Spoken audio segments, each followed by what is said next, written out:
Bab 323. Seharusnya mudah melupakan seseorang di sisi lain. Ye Guan sedang berjalan perlahan di antara bintang-bintang, ekspresinya suram dan suasana hatinya buruk. Xiaota tiba-tiba berkata, "Apakah kamu menyukai gadis itu, Nangong Sue?" Ye Guan tidak menjawab pertanyaan itu, tapi berkata dengan lembut, "Tuan Ta, terkadang saya merasa bahwa saya sangat buruk." Xiaota sedikit bingung. "Kenapa? Kamu memandangi kedalaman langit berbintang di kejauhan. Terkadang aku berpikir, jika aku bisa tinggal bersama Xiao Jia, Nona Jixuan, Nona Qian, kakak senior Yi, Bawan, dan sekarang Nona Sue, apa yang akan dilakukan semua orang? Jika Anda hidup dalam harmoni, bukankah Anda akan bebas dan bahagia?" Xiaota berkata, "Siapapun akan berpikir begitu." Ye Guan menertawakan dirinya sendiri. Masing-masing sangat cantik dan bagus.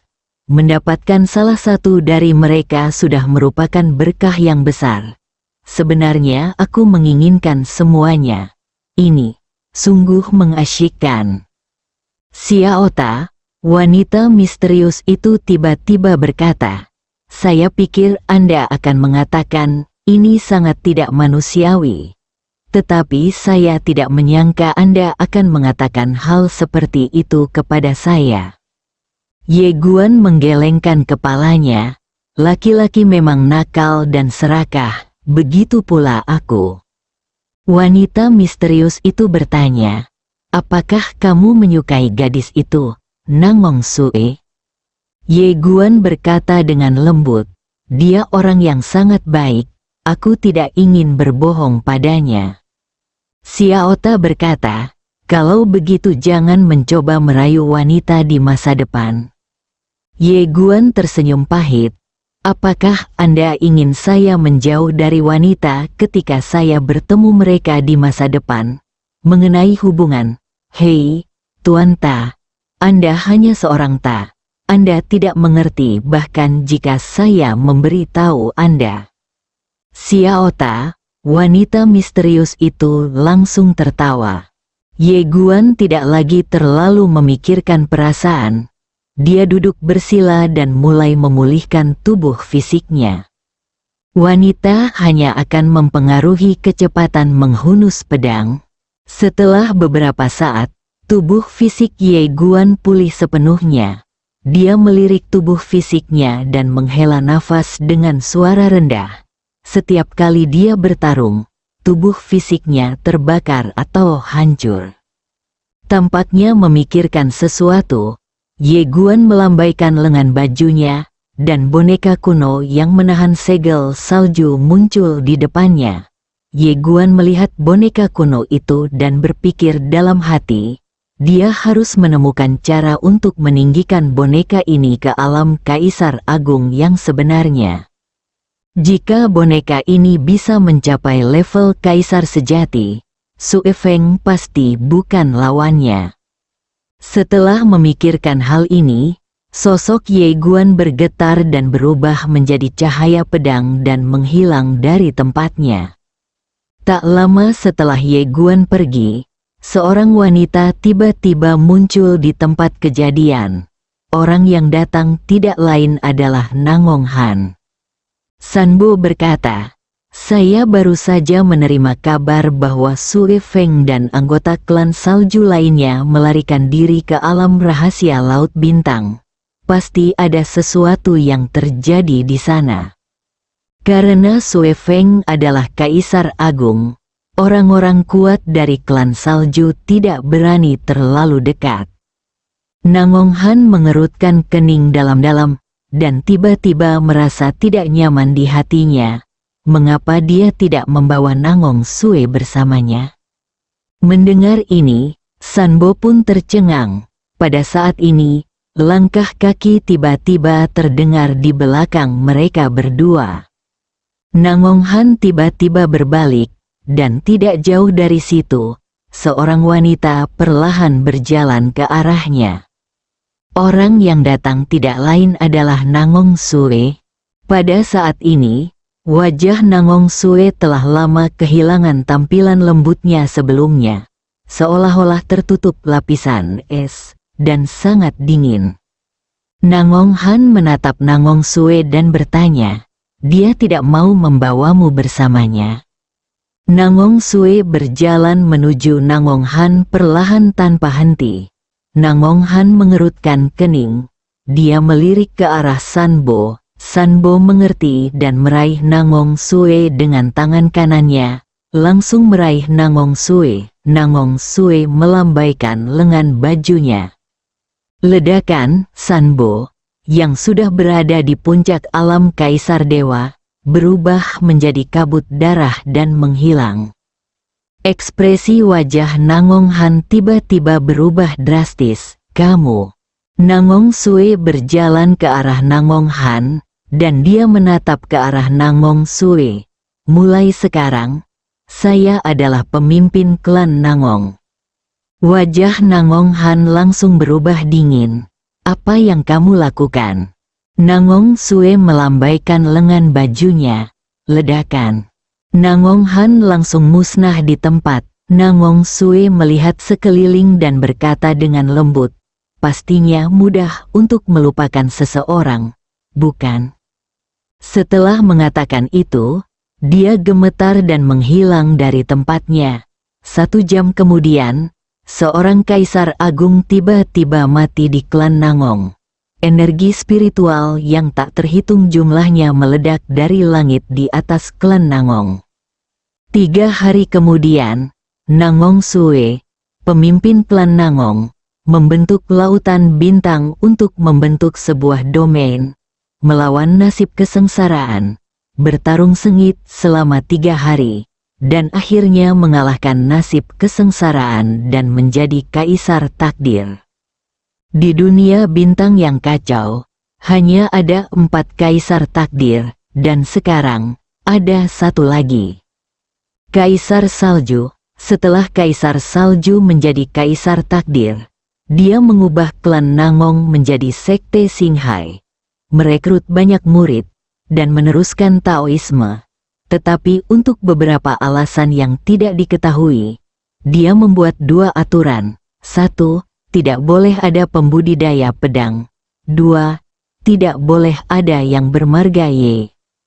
Orang-orang terkejut, tapi mereka tidak tahu kenapa.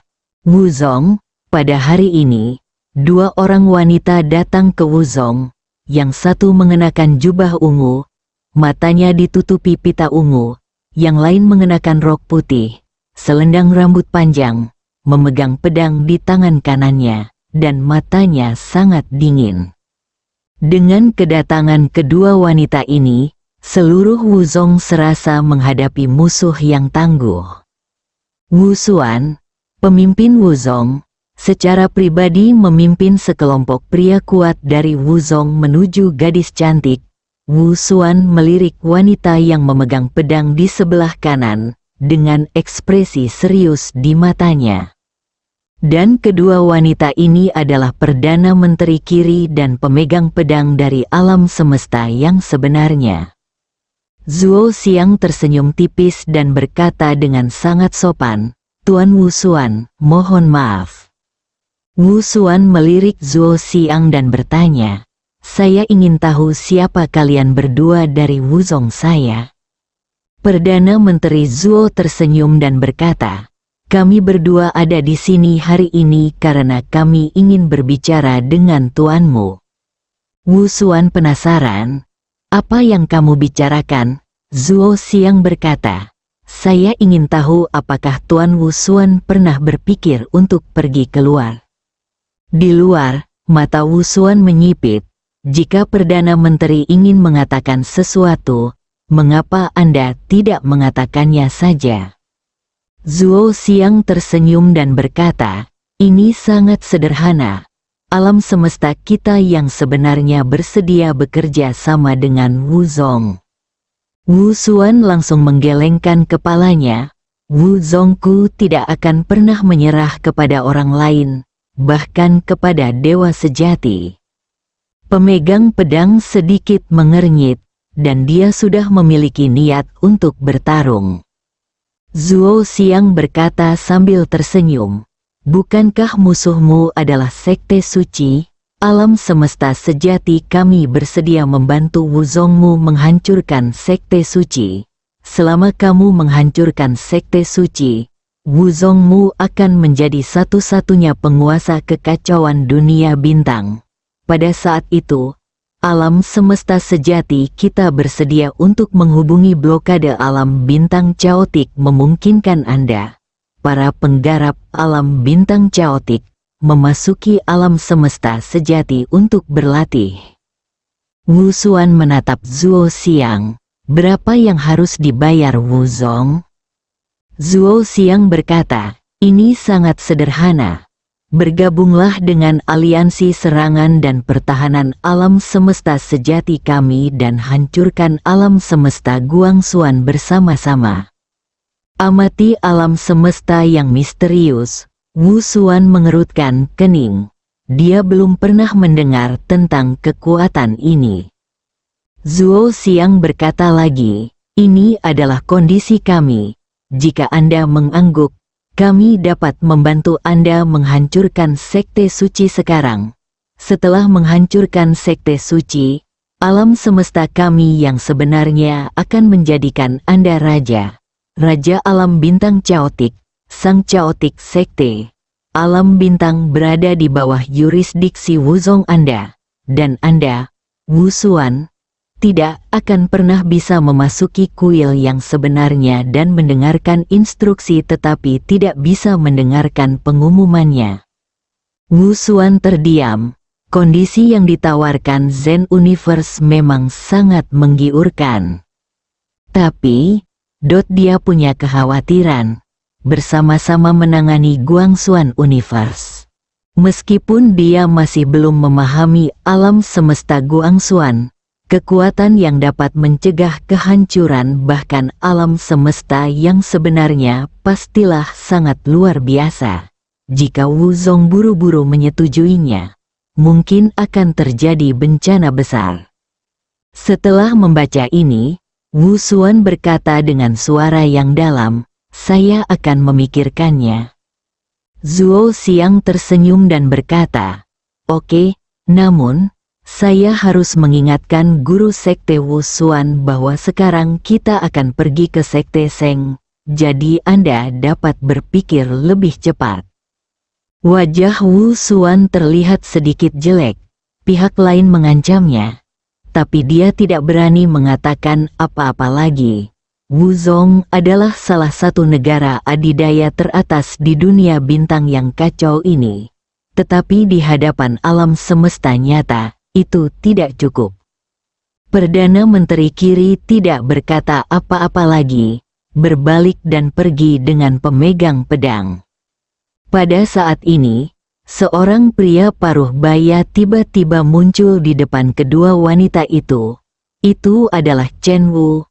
Chen Wu melihat ke arah pemegang pedang dan berkata sambil tersenyum, "Saya sudah lama mendengar bahwa pemegang pedang adalah kultivator pedang nomor 1 di alam semesta. Hari ini saya di sini. Saya ingin meminta nasihat." Pemegang pedang memandang Chen Wu, "Ambil tindakan."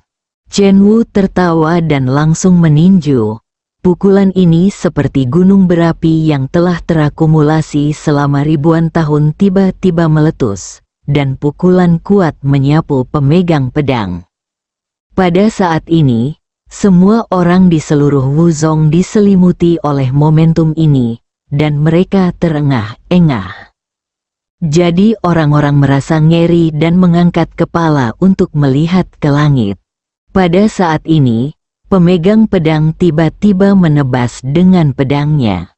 Tertawa, tinjunya langsung dipotong-potong, dan Chen Wu mundur ribuan kaki begitu dia berhenti. Ruang dan waktu di bawah kakinya runtuh dan hancur. Melihat pemandangan ini, semua murid Wuzong yang hadir merasa ngeri. Chen Wu ini adalah instruktur seni bela diri Wuzong. Kekuatannya berada di urutan kedua setelah pemimpin sekte. Sangat mengerikan. Chen Wu melirik ke lengan kanannya. Ada retakan yang dalam di lengan kanannya. Setelah hening beberapa saat, dia melihat ke arah pemegang pedang di kejauhan dan berkata dengan lembut, "Luar biasa." Pria yang memegang pedang tidak berkata apa-apa dan pergi bersama Zuo Xiang. Di tempat, Chen Wu tampak sangat serius. Dia memandang Wu Xuan, jika mereka bergabung dengan sekte suci. Wu Xuan mengangguk, "Saya mengerti, tapi coba pikirkan, kekuatan yang bahkan tidak bisa dihancurkan oleh alam semesta sejati adalah kekuatan biasa. Terlebih lagi, meskipun kondisi yang diberikan oleh alam semesta sejati sangat murah hati, begitu Anda mematuhinya, saya, Wu Zong, mungkin akan menjadi bendera mereka." Chen Wu mengangguk, "Memang benar, tapi kami sangat pasif sekarang. Jika mereka benar-benar bergabung dengan sekte suci, Wu Zongku." Setelah Wu Xuan terdiam lama, dia berkata, "Wanita ini sangat licik. Jika dia melakukan ini, dia pasti akan memilih saya, Wu Zong, dan Seng Zong untuk bertarung. Jika salah satu dari kita ingin menang, kita harus bergerak lebih dekat ke alam semesta aslinya." Setelah mengatakan ini, dia menggelengkan kepalanya sedikit dan berkata, "Dia hanya mempermainkan trik kotor." Chen Wu menghela nafas pelan. Di masa lalu, alam semesta sejati sangat sombong dan tidak mau datang untuk berdamai sama sekali. Ia hanya ingin dunia bintang kekacauan menyerah, mampu bekerja sama dan berbagi kebencian yang sama. Bahkan Wu Zong dan Seng Zong, yang selama ini selalu berseteru, mengesampingkan dendam mereka untuk sementara dan bergabung untuk melawan alam semesta yang sebenarnya. Namun, kini, alam semesta sejati ini tidak lagi keras, melainkan lunak. Dalam situasi ini, bahkan jika Wu Zong bergabung dengan Seng Zong, mereka tidak akan dapat menyatukan kekuatan utama di Chaotic Star Realm. Karena bagi kekuatan kecil itu, selama alam semesta sejati tidak mengganggu mereka, hidup dan mati Wu Zong dan Seng Zong bukanlah urusan mereka. Chen Wu memandang Wu Xuan, "Kita harus membuat keputusan." Wu Xuan berkata, "Saya akan pergi ke sekte suci." Setelah itu, dia langsung menghilang dari tempatnya berada. Sisi lain, Perdana Menteri Kiri dan pemegang pedang sedang berjalan perlahan di antara awan. Pada saat ini, badai petir tiba-tiba turun dari langit, dan pemegang pedang mengangkat tangannya dan menyerang dengan pedang. Tertawa, kesengsaraan guntur langsung dipotong-potong. Perdana Menteri Zuo tersenyum dan berkata, "Apakah menurut Anda Wu Zong ini akan setuju?" Pemegang pedang tidak berkata apa-apa. Zuo Xiang berkata lagi, "Saya kira dia akan pergi ke sekte suci." Pemegang pedang melirik Zuo Xiang, tapi tetap tidak berkata apa-apa. Zuo Xiang melihat sekeliling dan berkata dengan lembut, "Tidak masalah apakah mereka bersedia bergabung dengan alam semesta sejati kita atau tidak. Selama mereka mulai menyebabkan kekacauan di sini, kami akan mencabut blokade dan mengundang kekuatan lain ke sini, dan mereka tidak akan menolak." Berbicara tentang ini, dia tersenyum dan berkata, "Tempat ini akan segera diintegrasikan ke dalam wilayah alam semesta kita yang sebenarnya." Pemegang pedang masih tidak berbicara. Zuo Xiang tiba-tiba berkata, "Saya mendengar Ye Guan sedang menjalani persidangan di sini." Pemegang pedang menyipitkan matanya, "Temukan dia." Perdana Menteri Zuo memandang pria yang memegang pedang dan berkata, "Ada perjanjian 1 tahun antara Anda dan dia." Pemegang pedang tampak tenang. Saya tidak akan membunuhnya, tetapi saya ingin mengalahkannya. Perdana Menteri Zhuo berkata dengan sungguh-sungguh. Ada seorang wanita dengan rok polos di sampingnya. Pemegang pedang mengangkat alisnya. Kalau begitu ayo bertarung bersama. Bab 324. Kalahkan ayah, kalahkan kakek, berjuang bersama.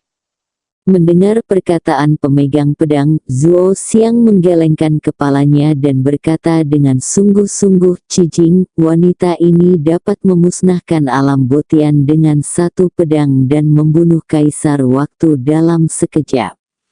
Kekuatannya. Pada titik ini, dia berhenti bicara.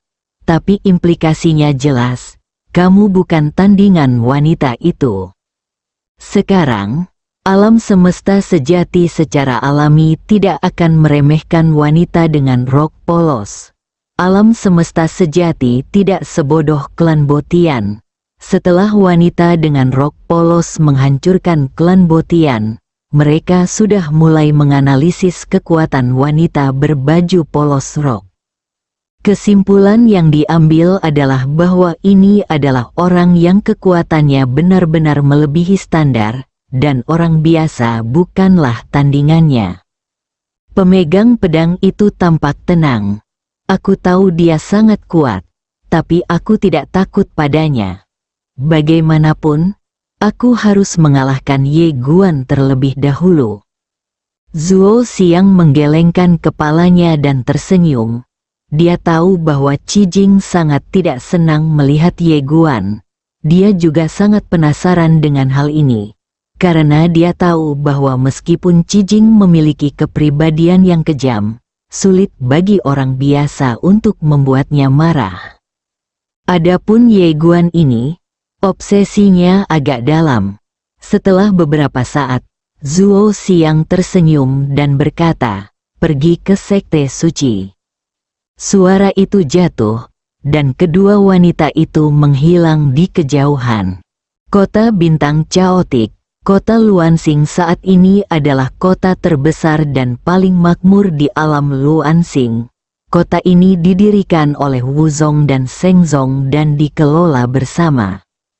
Setelah Ye Guan tiba di kota Luansing, dia langsung menuju kamar dagang terbesar di kota Luansing, kamar dagang Yunhai. Orang yang menghibur Ye Guan adalah seorang wanita cantik. Dia melihat daftar yang diberikan Ye Guan padanya. Setelah sekian lama, dia berkata dengan sungguh-sungguh, Tuan, barang-barang yang Anda inginkan ini terlalu berharga. Harganya. Ye Guan tersenyum dan berkata, harganya mudah untuk dibicarakan. Setelah mendengar kata-kata Ye Guan, wanita itu menatap ke arah Ye Guan dengan sedikit keterkejutan di matanya. Melihat tatapan Ye Guan, dia menarik pandangannya dan melihat daftar di tangannya. Setidaknya dibutuhkan 500 juta Ling Yuan. 500 juta, Ye Guan mengangguk. Oke, wanita itu tertegun, kaget, dan berkata, 500 juta. Jelas. Dia takut Ye Guan salah dengar. Ye Guan mengangguk. Saya tahu itu 500 juta. Berapa lama saya bisa menemukan bahan-bahan di atas? Wanita itu menatap Ye Guan dalam-dalam, dan setelah terdiam lama, dia berkata, jika Tuan Muda bersedia menambah 100 juta, saya dapat menemukan segalanya untuk Tuan Muda dalam waktu 3 hari. Jika tidak, setidaknya diperlukan waktu setengah bulan. Tambahkan uang, kamu melirik wanita itu dan sedikit mengernyit. Wanita itu tersenyum dan berkata, bukannya saya ingin memeras Anda. Barang-barang dalam daftar yang Anda berikan kepada saya terlalu berharga. Bahkan kamar dagang kita hanya memiliki sedikit stok barang. Oleh karena itu, saya harus membelinya dari luar, dan jika Anda ingin mempercepat pembelian dari luar, tentu Anda harus membayar lebih. Ye Guandao, oke. Wanita itu segera berdiri dan berkata, Pak, karena dananya terlalu besar, saya perlu membayar sejumlah uang muka terlebih dahulu. Ye Guan bertanya, berapa? Wanita itu berkata, 300 juta roh yuan. Setengah, Ye Guan membuka telapak tangannya, dan naring terbang di depan wanita itu. Wanita itu melirik naring, lalu meletakkan naring itu. Tuan, mohon tunggu sebentar. Setelah mengatakan itu, dia berbalik dan pergi.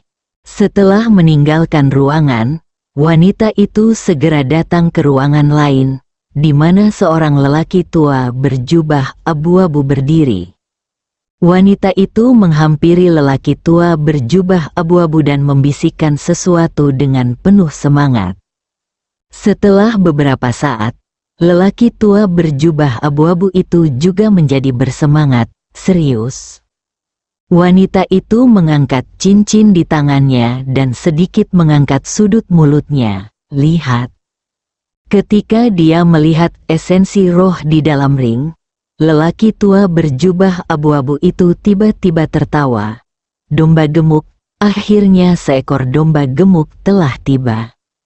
Saat dia berbicara, dia sepertinya memikirkan sesuatu dan mengerutkan kening. Guan Qin, orang ini dapat mengeluarkan 600 juta yuan spiritual sesuka hati. Saya khawatir asal-usulnya tidak sederhana. Manajer Qin tersenyum dan berkata, saya baru saja menyelidikinya. Dia hanyalah peri sungguhan. Saya kira dia seharusnya menjadi generasi kedua yang kaya dari keluarga kaya. Orang-orang seperti itu umumnya bodoh dan punya banyak uang, jadi mereka bisa jadi disembelih.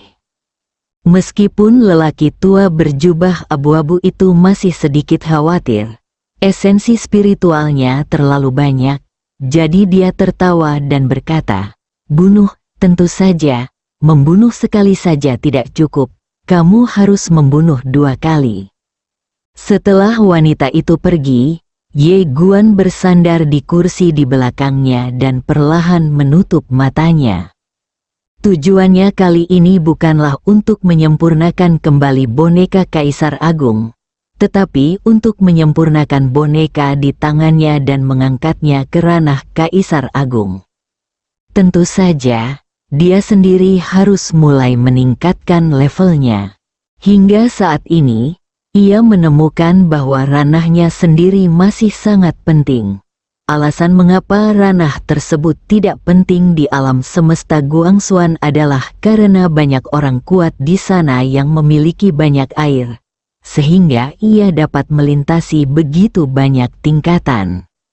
Tapi setelah tiba di sini, dia merasa agak sulit untuk memperebutkan level tersebut. Terutama Kaisar Agung di sini benar-benar di luar kemampuannya untuk bertarung sekarang, dan bahkan menggunakan pedang Sangsing Dao pun terlalu berlebihan. Pentingnya ranah sangat jelas terlihat di sini. Tanpa banyak berpikir, Ye Guan kembali ke menara kecil. Dia duduk bersila di tanah, lalu membuat tipuan dengan tangannya untuk mengaktifkan teknik jantung semesta Guangxuan. Segera, energi spiritual yang tak terhitung jumlahnya dari langit dan bumi terus berkumpul ke arahnya. Ledakan, dengan masuknya energi spiritual yang tak terhitung jumlahnya, aura kuat tiba-tiba keluar dari tubuh Ye Guan.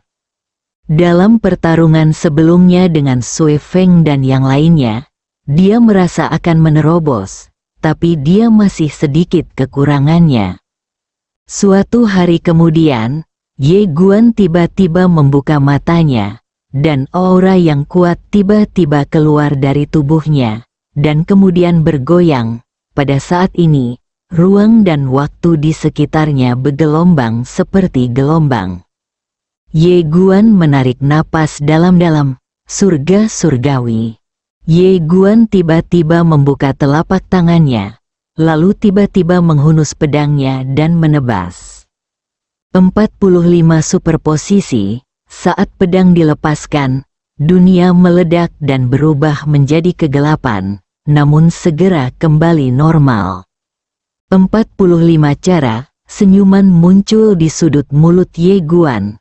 Setiap kali teknik menggambar pedang penghancur surga ditingkatkan, kekuatannya akan sangat besar. Dapat dikatakan bahwa bahkan di dunia bintang yang kacau ini, tidak ada dewa yang kuat di dalam Tuhan Kaisar Realem. Itu lawannya. Satu-satunya orang yang bisa menjadi ancaman baginya sekarang adalah orang-orang kuat di alam Kaisar Agung. Pada saat ini, Ye Guan tiba-tiba menyingkirkan pedangnya, lalu membuka telapak tangannya, dan buku Tao Dewa Sejati muncul di tangannya. Melihat kode Dao Dewa Sejati di tangannya, Ye Guan bertanya, "Senior, bisakah saya sekarang mempraktikkan bentuk terakhir dari sutra tinju tak terkalahkan, dan tahun abadi itu?" Wanita misterius itu berkata, "Tidak terkalahkan tidak apa-apa, tapi keabadian tetap tidak baik." Ye Guan mengangguk, "Kalau begitu berlatihlah agar tidak terkalahkan dulu." Wanita misterius itu berkata, "Tahukah kamu apa itu tak terkalahkan?" Ye Guan menggelengkan kepalanya, "Aku tidak tahu." Wanita misterius itu tersenyum dan berkata, "Terangi dirimu sendiri." Ye Guan terdiam. "Kenapa kamu hanya bercanda?" Ye Guan tahu bahwa dia baru saja bebas sekarang, dan baik Xiaota maupun wanita senior misterius itu tidak akan banyak membantunya. Jadi dia tidak bertanya lagi dan baru menyadarinya sendiri. Mata Ye Guan perlahan tertutup. Apa yang tak terkalahkan? Tiba-tiba, Ye Guan berdiri dan berkata dengan penuh semangat, "Senior, saya mengerti. Apa yang tak terkalahkan? Tak terkalahkan sebenarnya adalah semacam keyakinan. Dengan pukulan ini, saya tidak akan terkalahkan. Cara untuk menguasai adalah dengan mengendalikan diri. Dalam Tao, pukulan adalah pukulan, dan pukulan adalah pukulan. Pintu tak terkalahkan yang diciptakan oleh Dewa Sejati sebenarnya untuk menstabilkan kembali hati Tao dan memperkuat keyakinan di dalam hati." Saat dia berbicara, dia meninju, ledakan, dunia hancur. Ye Guan berkata dengan penuh semangat, "Sederhananya, menjadi tak terkalahkan adalah semacam keyakinan, dengan pikiran jernih, hati Tao yang stabil, dan menjadi tak terkalahkan dengan satu pukulan." Di menara kecil, wanita misterius itu terdiam beberapa saat. Dia benar-benar berlebihan. Xiaota tertawa dan berkata, "Jangan pikirkan siapa yang membawanya. Dia mengikutiku, Tuan Ta. Ada master pedang baju hijau di depannya, dan ada master pedang dunia di belakang. Tak satu pun dari mereka memenuhi ketenaran mereka." Wanita misterius. Di lapangan, Ye Guan berkata dengan penuh semangat, "Senior, kakak perempuan tertuamu benar-benar luar biasa. Seni bela diri yang dia ciptakan mungkin tampak seperti seni bela diri, tetapi sebenarnya itu adalah semacam Tao dan kepercayaan. Jika kamu sekadar berlatih seni bela diri, saya khawatir Anda hanya bisa menggores permukaannya saja. Anda harus mempelajari semangat dan keyakinannya." Saat dia berbicara, dia tiba-tiba menghunus pedangnya dan mengubah tinjunya menjadi pedang. Ledakan, ruang dan waktu dalam radius 10.000 kaki telah padam sepenuhnya. Kekuatan pedang ini jauh melebihi pedang Dao. Tidak, ini adalah versi perbaikan dari Dao Sword. Ye Guan tiba-tiba duduk bersila, diam, dan senyuman di wajahnya berangsur-angsur menghilang. Wanita misterius itu bertanya, "Ada apa?" Ye Guan berkata dengan suara yang dalam, "Senior, berapa umur kakak perempuan tertuamu ketika dia menciptakan sutra tinju tak terkalahkan ini? Wanita misterius itu berkata, 18 tahun. Mendengar ini, Ye Guan tiba-tiba tersenyum pahit. Saya selalu berpikir bahwa saya memiliki bakat luar biasa. Tetapi sekarang, saya menemukan bahwa dibandingkan dengan orang-orang terkuat di dunia ini, saya terlihat sangat lemah. Seperti sutra tinju tak terkalahkan ini, jika itu adalah saya pasti tidak akan bisa menciptakannya. Di dalam Xiao Ta tiba-tiba berkata, apakah itu benar-benar diciptakan pada usia 18 tahun? Wanita misterius itu berkata, saya berbohong padanya. Xiao Ta, saat ini, Ye Guan tiba-tiba berdiri, matanya penuh tekad. Bibiku berkata jika kamu berani naik ke langit ketika kamu tahu langitnya tinggi, itu adalah keberanian sejati. Aku sangat mengerti kalimat ini sekarang. Itulah yang itu berarti. Saat dia berbicara, dia perlahan menutup matanya dan mengatupkan tangannya perlahan. Suatu hari, saya pasti akan berada di puncak permainan saya, tak terkalahkan di dunia. Dan saya akan mengalahkan ayah dan kakek saya. Ledakan, tiba-tiba, di dalam tubuh Ye Guan, niat pedang yang kuat tiba-tiba naik ke langit, dan dalam sekejap, langit dan bumi terbelah. Wanita misterius itu berbisik, Pofan, sebelumnya, level ilmu pedang Ye Guan berada pada level memasuki dunia fana.